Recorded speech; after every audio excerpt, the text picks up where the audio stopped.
Hello everyone, আসসালামু আলাইকুম। আমি আজকে পাকা কাঁঠালের রস দিয়ে বড়া বানাবো। এই পাকা কাঁঠালের রস দিয়ে বড়া কে কে বানিয়ে খেয়েছেন?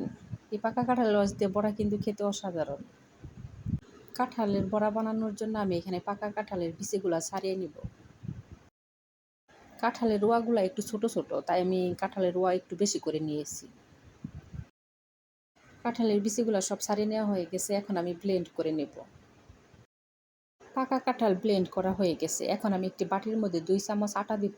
এই চামচ তো সবার ঘরেই কম বেশি থাকে, তো এই চামচ দিয়ে 2 চামচ আটা দিবেন যদি বড়া অল্প করে বানাতে চান আমার মতো করে, আর যদি বেশি করে বানাতে চান তাহলে বেশি করে আটা দিবেন। আটার মধ্যে আমি দিয়ে দিব ব্লেন্ড করা কাঁঠালের রস, আর দিয়ে দিব সামান্য একটু লবণ, আর দিয়ে দিব চিনি। কাঁঠালের রোয়াগুলো অনেক মিষ্টি, তাই আমি চিনি অল্প করেই দিলাম। কাঁঠালের রস দিয়ে বড়া বানাতে এখানে কিন্তু চাউলের গুঁড়া দেওয়া যাবে না। চাউলের গুঁড়া দিলে দেখবেন যে বড়াটা শক্ত হয়ে যাবে, খেতে পরে ভালো লাগবে না। আর এইখানে ময়দাও দেওয়া যাবে না, ময়দা দিলে লেপটে যাবে, বড়াগুলো সুন্দর হবে না। তাই পাকা কাঁঠালের বড়া কিন্তু আটা দিয়েই বানাতে হবে। এই আটা কিন্তু অনেক সময় নিয়ে মাখতে হবে। এই আটা মাখা যতটা ভালো হবে ততটা পিঠাটা ফুলবে আর খেতে ভালো লাগবে। আপনারা এখানে চিনির পরিবর্তে গুঁড়ো দিতে পারেন, কিন্তু আমি আজকে চিনি দিয়েই বানাবো।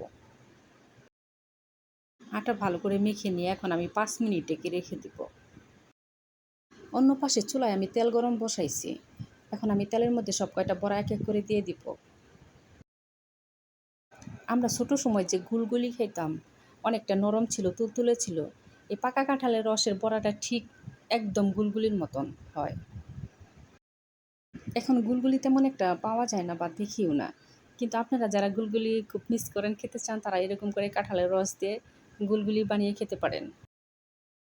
এই বড়াগুলা কিন্তু চুলার জাল কমিয়ে দিয়ে তারপরে ভাজতে হবে, জাল বাড়িয়ে দিয়ে ভাজা যাবে না, তাহলে দেখা গেছে যেহেতু আটা দিয়ে বানানো এই বড়াগুলা, তাহলে তাড়াতাড়ি হয়ে যাবে, পুড়ে যাবে, কিন্তু মধ্যে হবে না। তাই চুলার জাল কমিয়ে দিয়ে এই বড়া ভাজতে হবে। বড়াগুলো আমি উল্টে পাল্টে ভালো করে ভেজে নিব।